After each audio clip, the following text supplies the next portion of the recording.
बातचीत हो सकती है। इमरान साहब एक बड़ा अहम नुक्ता है, तो हल नहीं है ना, सियासतदान के पास तो बातचीत। एक और बड़ा अहम नुक्ता है, बिलाशुबह ऐसी एफर्ट्स जो हैं मुल्क के लिए बड़ी ज़रूरी हैं, चाहे जहाँ से भी। एक बड़ा अहम मसला ये है कि चलें आप तस्दीक करें कि इस्टेब्लिशमेंट भी सम हाउ उससे भी आपका रब्ता है, पीपल्स पार्टी से, लीगी हुकूमत से, और फिर कोई बासर ओवरसीज़ का जिक्र भी हो रहा है, लेकिन सबसे इंपॉर्टेंट बात जो है वो सबसे इंपॉर्टेंट फरीक नंबर 2 है, वो है पीटीआई से मुराद मेरी इमरान खान साहब है। तो क्या पीटीआई खान साहब उनकी भी कोई कॉन्सेंट आपके पास है? क्योंकि जो कोट लखपत में आपकी मुलाकातें हुई थी उसके बाद शाह साहब करीबी हल्कों ने जो बात की वो तो कह रहे हैं कि विदाउट खान और माइनस खान नो वे, हो ही नहीं सकता, और हम इंडिविजुअली किसी ऐसे सिलसिले का हिस्सा बन ही नहीं सकते जो अडयाला से अप्रूव ना हो। ये जो पीटीआई का सोशल मीडिया है ना, ये तबाही का जिम्मेदार है सारी चीज का, और इन्होंने जो तबाही फैलाई, बल्कि पीटीआई का सोशल मीडिया भी नहीं कहना चाहिए, जो पाकिस्तानी बैठे हुए बाहर जो अपना सोशल नेटवर्क बनाकर बैठे हुए सोशल मीडिया के ऊपर, यूट्यूब के ऊपर खुद साख्ता एंकर्स बने हुए हैं, वो उनको सिर्फ अपनी सब्सक्रिप्शन से ताल्लुक है कि कितने उनके सब्सक्राइबर हो गए, कितने उनको पैसे आना शुरू हो गए, उनका मोनेटाइजेशन कितना हो रहा है, वो उससे उनका ताल्लुक है। ना उनका पाकिस्तान से प्यार है, ना उनका इमरान खान से प्यार है, ना उनको अफवाज पाकिस्तान से कोई लगाव है। वो उसमें लगे हुए अपना कि जी बस ये उनके पैसे बनते चले जाएं। और पीटीआई की जो मैं समझता हूँ कि बेवकूफ़ी कह लें या कम अकली कह लें कि उन्होंने उन एंकर्स को या उनके बयानात को पीटीआई की ऑफिशियल वेबसाइट पे लगा देते हैं, उसके ऊपर वो अपनी पॉलिसी वजह करते हैं जो कि है ही कोई नहीं उनके पास पॉलिसी। सो ये तो सारी तबाही वहां से होती है। इनकी तो बात ही ना करें कि वो क्या सोचते हैं, क्या कहते हैं, क्या नहीं करते। माइनस इमरान खान कोई चीज है नहीं। PTI without Imran Khan does not exist. PTI आज भी पीटीआई की एग्जिस्टेंस कोई नहीं है, ठीक है।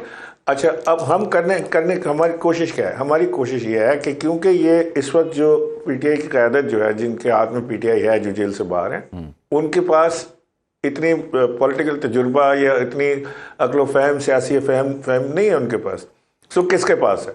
वो है शाह महमूद कुरैशी के पास, इजाज चौधरी के पास, बेगम यास्मीन राशिद के पास, उमर सरफराज चीमा के पास, मियाँ महमूद रशीद के पास, और दीगर जो दोस्त हैं। तो अगर किसी तरह ये लोग जो अपनी सोच रखते हैं, इनको हम कायल तो नहीं कर रहे ना, इनकी अपनी सोच है। इन्होंने 6 महीने पहले लेटर लिखा था कि मफाहमत की सियासत होनी चाहिए, ये टकराव की सियासत नुकसानदेह है। सो हम जब इनसे मिले तो बिल्कुल ये बात ये कर रहे थे जो हमारे जहन में थी। सो अगर ये लोग बाहर आके पार्टी की क़यादत संभालते हैं, लीडरशिप लेते हैं, ये जाके इमरान खान साहब से बात करते हैं, तो ये a better sense can prevail. Imran Khan के पास तो एक लिमिटेड इन्फॉर्मेशन है, जो जाता है वो कहते हैं जी उसने एनडीयू का कोर्स कर लिया तो वो गद्दार हो गया, उसने जी फलाने कमेटी से इस्तीफा, उसको निकाल दें, इसको कमेटी में डाल दें। वो सारी चीज़ें डिस्कस होती हैं जिससे इमरान खान की रिहाई का या पाकिस्तान की भलाई का कोई ताल्लुक वास्ता नहीं है। उसके अलावा तो कुछ नहीं होता वहाँ पे। सो अब अगर ये पॉलिटिकल जो लोग हैं, ये पॉलिटिकल एलिमेंट है, जो सीनियर एलिमेंट है ऑफ पीटीआई, ये अगर जाके बात करेंगे तो चीज़ों में बहुत फ़र्क। इमरान साहब, क्या शाह महमूद कुरैशी साहब ये किरदार निभाने को तैयार हैं? क्योंकि इससे पहले वाली एफर्ट में मुझे उनका जवाब या उनका जो रद्द-ए-अमल था वो मालूम है। देखिए, शाह महमूद कुरैशी साहब का खुद भी ये ख्याल है कि मफाहमत करनी चाहिए, बातचीत के दरवाजे खुले होने चाहिए, naming everyone is not good, और हमें किसी तरह एक कंड्यूसिव माहौल पैदा करना चाहिए जिसमें हमें एक पॉलिटिकल एनवायरनमेंट में सांस लेने की इजाज़त हो और हम वो काम कर सकें जो सियासतदान या सियासी जमातें करती हैं, जो कि उनका इलेक्शन लड़ना, अपनी कैंपेन चलाना, सारी चीज़ होती है। इसके लिए आपको एक माहौल को नॉर्मलाइज करने की ज़रूरत है। लड़ाई से, जंग से तो आप नहीं कर सकते, आप अपनी एस्टेब्लिशमेंट के साथ जंग लगा के तो ये काम नहीं किया जा सकता। सो लिहाजा बातचीत के ज़रिए बैठ के अफ़ाम तफ़हीम से बात करें, ताकि उसमें जो पाकिस्तान के लिए इस वक्त जो मुश्किलात हैं उनमें भी आसानी हो, और जो बाकी मामलात हैं, सियासी मामलात हैं, वो भी। इसमें एक और बड़ा इंपॉर्टेंट पॉइंट है, बिल्कुल ठीक होंगे। इसमें एक और बड़ा इंपॉर्टेंट पॉइंट है जहां मैं पीटीआई या खान साहब का नुक्ता नज़र जानना चाहता हूं कि क्या उनकी वोट है या ग्रीन सिग्नल है। वहां दूसरा पहलू ये है कि हुकूमत या इस्टेब्लिशमेंट आपकी इन काविशों से बदले में क्या मांग रही है। ये भी तो बताए ना कि अगर वो आपके साथ ताउन कर रहे हैं तो उनकी भी कोई सेट ऑफ डिमांड होगी ना कि ये एक कदम पीछे यहाँ से, 2 कदम पीछे यहाँ से, तो फिर हम आपको फैसिलिटेट कर सकते हैं। वो शय है असल जानने वाली। नहीं, मुझे कोई जो PMLN के लोगों से मैं मिला हूँ तो उन्होंने कोई हमसे शराइत नहीं रखी। मैंने आपसे अर्ज़ किया ना कि अभी तो हम वहाँ तक पहुँचे ही नहीं है कि कोई शराइत हो कि जी इनकी क्या डिमांड है और उनकी क्या डिमांड है। अभी तो हम सिर्फ इतनी बात करें कि क्या हम एक टेबल पर बैठ के बात करने के काबिल हो सकते हैं? क्या हम बातचीत शुरू कर सकते हैं? बस वो बातचीत शुरू करना जो है वो हमारा मकसद है।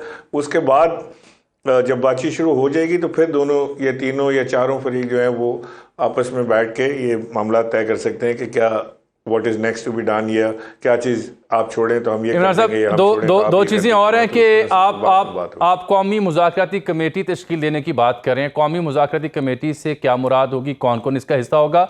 और दूसरा, क्या आपने ये भी इन मुलाकातों में या इस प्रोसेस में ये भी यकीन दहानी कराई है कि इसके बदले 1 अरब तक की डॉलर की सरमायाकारी आ सकती है मुल्क में? जी, हमारे साथ ओवरसीज़ पाकिस्तानीज़ हैं जो बड़े अच्छे नाम हैं, जिसमें चौधरी तनवीर साहब हैं, जिसमें आमिर खान साहब हैं, जो बड़े पैमाने पे सरमायाकारी करने के काबिल भी हैं और ऑलरेडी कर भी रहे हैं पाकिस्तान में। उन्होंने ही हमें ये आइडिया दिया था कि जी हम पाकिस्तानियों का एक ग्रुप जमा करते हैं जो कि इस बात का इरादा करेंगे कि अगर पाकिस्तान में एक सियासी कंड्यूसिव एनवायरनमेंट हो जाए और अगर पाकिस्तान में एक ऐसा माहौल मिल जाए जो इन्वेस्टमेंट के लिए साजगार हो, तो हम वो अभी अपना पेपर पूरा बना रहे हैं कि वो कैसा एनवायरनमेंट चाहते हैं। तो हम ये कमिट करते हैं कि हम एज पाकिस्तानी ओवरसीज़ पाकिस्तानी हम पाकिस्तान में $1 बिलियन तक की सरमायाकारी कर सकते हैं और करेंगे। ठीक, लेकिन ये जो मैं पूछ रहा हूँ कौमी मुज़ाकराती कमेटी, इससे मुराद क्या होगी? नहीं, कौमी मुज़ाकराती कमेटी इसका हमने इसका रखा है कमेटी फॉर नेशनल डायलॉग। अब नेशनल डायलॉग के अंदर बहुत सारी चीज़ें आती हैं, सिर्फ इमरान खान की रिहाई नहीं है, लेकिन इसके अंदर और भी बहुत सारी कौमी इश्यूज और चीज़ें आती हैं। तो इंशाल्लाह उसको डिस्कस करेंगे और इस कमेटी के अंदर एवरीवन इज़ वेलकम। वो ऐसा नहीं है कि इसमें जो पीपल्स पार्टी में वो नहीं आ सकता या इसका हिस्सा नहीं बन सकता, या PMLN में जो है वो इसका हिस्सा नहीं बन सकता। जो जहाँ है, जिस जमात से ताल्लुक़ रखता है वही वहीं रहे, उसी जमात में रहे, अपना नज़रिया ज़रूर रखे। लेकिन जो लोग इस कमेटी के यानी कहना चाहिए कि हामी हैं और इस बात के हामी हैं कि जी एक अच्छा साजगार माहौल होना चाहिए मुल्क के अंदर बातचीत का, तो वो ज़रूर इसका हिस्सा बनेंगे और बन रहे हैं बड़ी तेज़ी से। बहुत शुक्रिया। इसमें साफ़ी हज़रात भी हैं, उसमें ठीक, बहुत शुक्रिया जनाब इमरान इस्माइल साहब से गुफ्तगू करें, तस्दीक कर रहे हैं, वो कोशिश कर रहे हैं। नाज़रीन, यहाँ प्रोग्राम में एक छोटी सी ब्रेक के बाद वापस आएंगे तो बड़े अहम मौज़ूआत जुड़े हुए हैं, बिलखुसूस पाकिस्तान मुस्लिम लीग नून का रद्द-ए-अमल इस मामले पे क्या होगा, और जो भारत में और अफ़गानिस्तान के हवाले से जो आज 2 बड़ी एक्सक्लूसिव रिपोर्ट्स आई हैं कि कैसे अफ़गानिस्तान में जो रजीम है उनकी वजह से पूरा खित्ता कैसे ख़ास सोच में मुब्तला होने का ख़दशा है, और भारत का और अजीत डोवल का जो नेक्सस है दहशतगर्दी फैलाने में, उनका क्या किरदार है आलम इस्लाम को बदनाम करने में। ये मैं फ़िलिपाइन के कॉन्टेक्स्ट में बात करूँगा तफसील से, और फिर ये जो धुरंधर नामी मूवी और लियारी का जो हाल किया, ये बात भी होगी प्रोग्राम के आने वाले हिस्सों।